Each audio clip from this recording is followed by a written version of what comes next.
कि मेरे पास bullish trade भी ओपन है जो कि एक ही है फिलहाल निफ्टी में, और कई सारे बियरिश ट्रेड हैं। तो कुछ इस तरीके से मेरा पोर्टफोलियो भी बैलेंस रहता है। आप इस चैनल को सब्सक्राइब करिए ताकि मेरी जो साइकोलॉजी है ट्रेड लेने की, मेरी जो ट्रेड लेने के पीछे का लॉजिक रहता है वो आप तक पहुंच पाए। Hello everyone, welcome back to another episode. आज का मार्केट थोड़ा सा ट्रिकी रहा। फर्स्ट 2 आवर तक हमें मार्केट बेयरिश लग रहा था, क्योंकि कल जिस तरीके से कैंडल बनी थी, कल यानी कि फ्राइडे को जिस तरीके से एक बियरिश कैंडल बनी थी, और उसका कंफर्मेशन हमें आज के फर्स्ट 2 आवर में देखने को मिल रहा था, राइट। बट जैसे ही मैंने वहाँ पे एक बेयरिश ट्रेड बनाया, एक नहीं मैंने मल्टीपल्स ट्रेड बनाए, वो हम आगे डिस्कस करेंगे। वैसे ही मार्केट लगभग हाफ एन आवर के बाद मार्केट तुरंत वहां से रिवर्स होना शुरू हुआ। और रिवर्स होते होते जितने भी पॉइंट निफ्टी आज गैप डाउन खुला था, या फिर जितना भी पॉइंट नेगेटिव था, वो सारा पॉइंट रिकवर करके कहीं ना कहीं निफ्टी पॉजिटिव में भी आ गया। हालांकि वो मेरे सारे ट्रेड पोजिशनल थे और अभी भी उनकी पोजीशन ओपन है। तो देखते हैं हम अपने वीडियो में मैंने किस तरीके से स्टॉक्स में या फिर किस तरीके से इंडेक्स में अपने ट्रेड प्लान किए थे। ठीक है।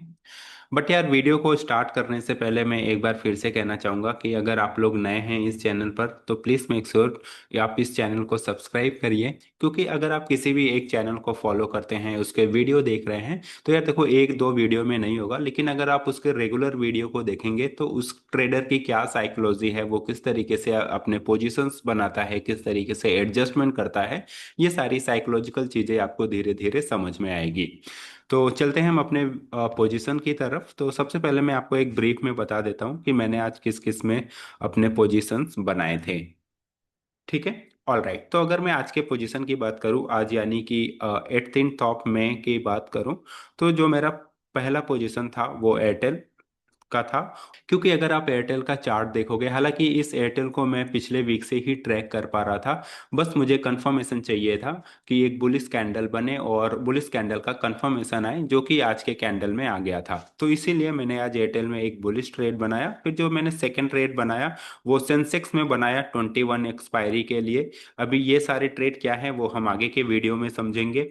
फिर जो हमारा नेक्स्ट ट्रेड है वो है बैंक निफ्टी में। बैंक निफ्टी में भी मैंने एक बियरिश ट्रेड बनाया है। हालांकि ये सारे ट्रेड अभी पोजिशनल हैं, और जिसके ठीक है, हालांकि ये सारे ट्रेड अभी चल रहे हैं, ये सारे ही पोजिशनल ट्रेड हैं।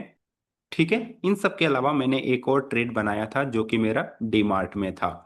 All right. ठीक है। अगर आप मेरे रेगुलर वीडियो देखते हैं तो ये वाली पोजीशन मैंने फ्राइडे को बनाया था, और इसे मैं 25 या 26 को ही क्लोज करूंगा। अगर मेरा प्रॉफिट आ रहा है 25 को या उसके पहले, मैं कोशिश करूंगा कि ये मेरा ट्रेड वहीं पर क्लोज हो जाए। अगर नहीं क्लोज हुआ, अगर ये लॉस में ही कंटिन्यू है, तो मैं इसको 26 तक लेके जाऊंगा। All right. अभी इन सारे ट्रेड को डिटेल में हम एक एक करके समझते हैं।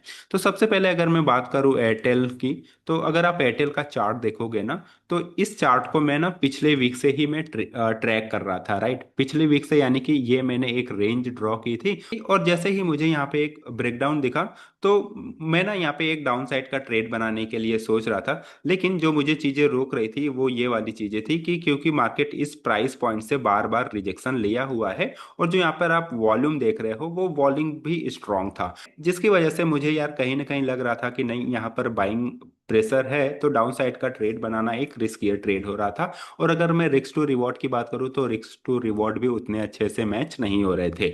लेकिन ट्यूसडे के बाद से एयरटेल में एक शार्प रिकवरी देखने को मिली, और इस तरीके से हमें एक बुलिश कैंडल का फॉर्मेशन हुआ।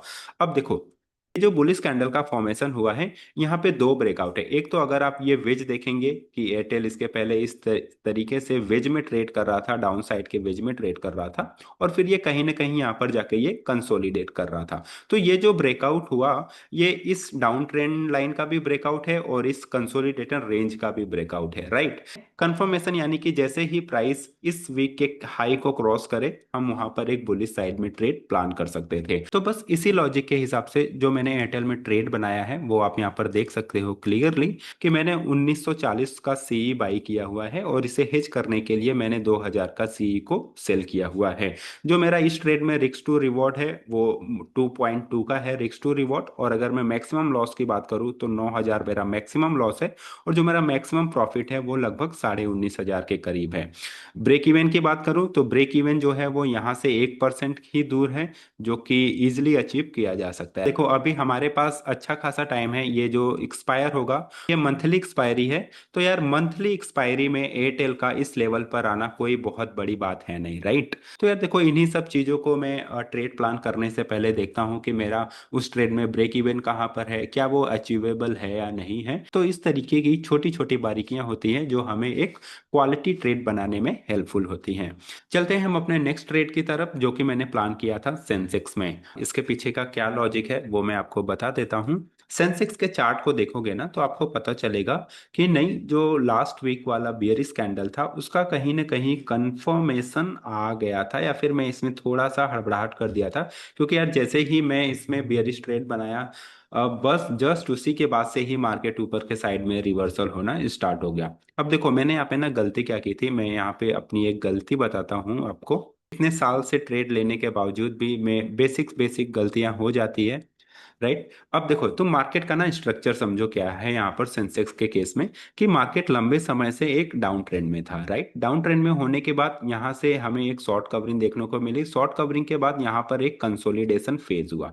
कंसोलिडेशन के बाद फिर से मार्केट जो है वो नीचे की तरफ मूव करना स्टार्ट हुआ। अभी मेरी यहाँ पे गलती क्या हुई कि अगर आप लास्ट वीक का कैंडल देखोगे तो आपको पता चलेगा कि कुछ इस तरीके से चीजें हैं यहाँ पर, राइट।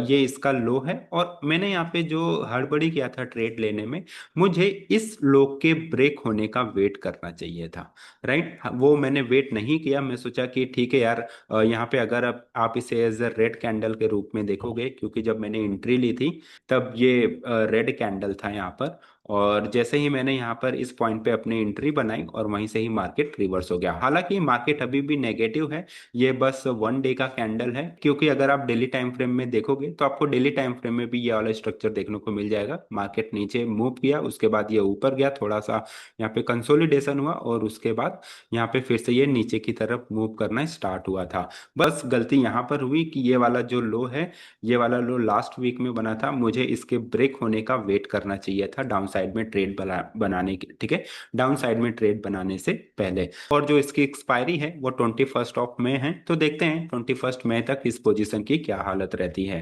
अगर मैं इसमें मैक्स लॉस और मैक्स प्रॉफिट की बात करूं तो जो मेरा मैक्सिमम प्रॉफिट है इसमें वो 11,600 का है, और जो मैक्सिमम लॉस है वो 6,300 का है। और अगर मैं इसके ब्रेक इवन की बात करूं तो ब्रेक इवन जो है वो 74,000 के लेवल पर है। ब्रेक इवन यानी कि अगर सेंसेक्स जो है वो 21 तक ये 74,000 के लेवल पर ट्रेड किया तो मेरा जीरो लॉस और जीरो प्रॉफिट होने वाला है, और उसके बाद जितना भी नीचे गया वो मेरा प्रॉफिट होने वाला है। और मैक्सिमम प्रॉफिट मेरा कहाँ तक हो सकता है, 11,600 तक का। और मैक्सिमम जो लॉस हो सकता है इस पोजीशन में वो 6,000 तक का हो सकता है। ऑल राइट, चलते हैं हम अपने नेक्स्ट ट्रेड की तरफ, जो कि मैंने बैंक निफ्टी में बनाया हुआ है। ये भी एक बियरिश पोजीशन है, और इस ट्रेड के पीछे का क्या लॉजिक है वो मैं आपको बैंक निफ्टी के चार्ट में बताता हूँ। अगर आप बैंक निफ्टी में ये वाला चैनल देख रहे हो तो मुझे इस चैनल का ना फ्राइडे के दिन ब्रेकडाउन देखने को मिला। और ब्रेकडाउन के बाद जैसा कि आप जान रहे हैं कि मैं यहाँ पर इसके कंफर्मेशन का वेट कर रहा था। कंफर्मेशन यानी कि इस वाले कैंडल का जो लो है, जो कैंडल ब्रेकडाउन दिया है चैनल का, उस कैंडल का लो जैसे ही ब्रेक होगा, जैसे ही टच होगा, मैं वहां पे डाउन साइड की ट्रेड बना लूंगा। सेम वही चीज यहाँ पर आज हुई। अगर आप ये मॉर्निंग आवर में देखेंगे तो आपको ये जो ग्रीन कैंडल दिख रहा है, ये इस तरीके से यहाँ पे एक रेड कैंडल का फॉर्मेशन हुआ था। तो ये कहीं ना कहीं दो चीज का कंफर्मेशन दे रहा था। पहली चीज तो ये जो बियरिश कैंडल है उसका लो भी इसने ब्रेक किया है। दूसरी चीज कि इस चैनल का ब्रेकडाउन को भी वो कंफर्मेशन दिया है। हालांकि ये कंफर्मेशन अभी भी है, ये कंफर्मेशन तब तक रहेगी जब तक कि ये वाला कैंडल, जो ब्रेकडाउन वाला कैंडल है, वो इनवैलिडेट नहीं हो जाता है। जब तक कि यहाँ पर एक ग्रीन कैंडल ऐसा बने जो इस रेड कैंडल को पूरी तरीके से कवर कर ले, तब तक ये ब्रेकडाउन वैलिड रहेगा। और इसीलिए मैंने जो बैंक निफ्टी में पोजिशनल ट्रेड बनाई है वो मेरा स्टॉप लॉस यहीं पर है, ठीक। जैसे ही बैंक निफ्टी ग्रीन कैंडल बनाते हुए इस रेंज को कवर कर लेगा, ये वाला जो रेंज है इस रेंज को कवर कर लेगा, मैं अपना पोजीशन एग्जिट कर लूंगा। ठीक है, अब हम ना थोड़ा सा ट्रेड को भी समझ लेते हैं कि मैंने क्या पोजीशन बनाई हुई है। कहाँ गया, ये रहा। ठीक है, देखो मैंने इसमें क्या किया हुआ है कि 52,600 का पीई मैंने बाई किया हुआ है। एक सेकेंड, मैंने इसमें 52,600 का पीई मैंने बाई किया हुआ है और इसे हेज करने के लिए 51,500 का पीई सेल किया हुआ है। देखो अभी हम कौन सा स्ट्राइक बाई करते हैं कौन सा स्ट्राइक सेल करते हैं ये एक अलग डिस्कशन है। वो हम कभी क्लास में समझेंगे या फिर मैं इस अलग तरीके से वीडियो भी मैं उसके लिए बना दूंगा। हालांकि ये सारी चीजें हम अपने क्लास में कवर करते हैं इन डिटेल कि हमें कौन से स्ट्राइक्स को बाई करना चाहिए कौन से स्ट्राइक पे सेल करना चाहिए। ऑल राइट, अभी जो इसका रिस्क टू रिवॉर्ड है वो लगभग 1:2 का है या फिर 1:3 का है, इतना रिस्क टू रिवॉर्ड है। मैक्सिमम लॉस की बात करें तो 9,500 और मैक्सिमम प्रॉफिट की बात करें तो 23,500 का है। तो इस तरीके से यहाँ पर भी मुझे रिस्क टू रिवॉर्ड अच्छा लगा। और उससे भी अच्छी बात अगर आप ब्रेक इवन देखेंगे तो ये 52,200 का है, जो कि कुछ इस वाले लेवल को शो करता है। क्योंकि अगर यहाँ से मार्केट ये रिवर्स भी करता है ना तो ये जो आपका चैनल है ये चैनल का ये वाला trend line lower trend line as a resistance की काम करेगा और मार्केट फिर इस तरीके से भी मूव कर सकता है। तो कहीं ना कहीं और अगर ये मूव करेगा तो ये आई एम श्योर कि ये इस ट्रेंड लाइन तक आएगा ही, जैसा कि आप यहाँ पर देख रहे हो कि ये इस ट्रेंड लाइन से सपोर्ट लिया है। और अगर हम इसके पास्ट में भी देखेंगे ना इस चैनल में तो ये कहीं ना कहीं ये जो नैरो ट्रेंड लाइन है ये जो मैंने ड्रॉ किया हुआ है ये पास्ट में भी सपोर्ट लिया हुआ है। तो इस मूव को कैप्चर करने के लिए मैंने जो ये बैंक निफ्टी में पोजीशन बनाया है बियर पुट स्प्रेड का, उसके पीछे का ये लॉजिक है। और जैसा कि आप देख रहे थे कि मेरे पास बुलिश ट्रेड भी ओपन है जो कि एक ही है फिलहाल निफ्टी में और कई सारे बियरिश ट्रेड हैं। तो कुछ इस तरीके से मेरा पोर्टफोलियो भी बैलेंस रहता है। आई होप आपको ये वीडियो पसंद आया होगा।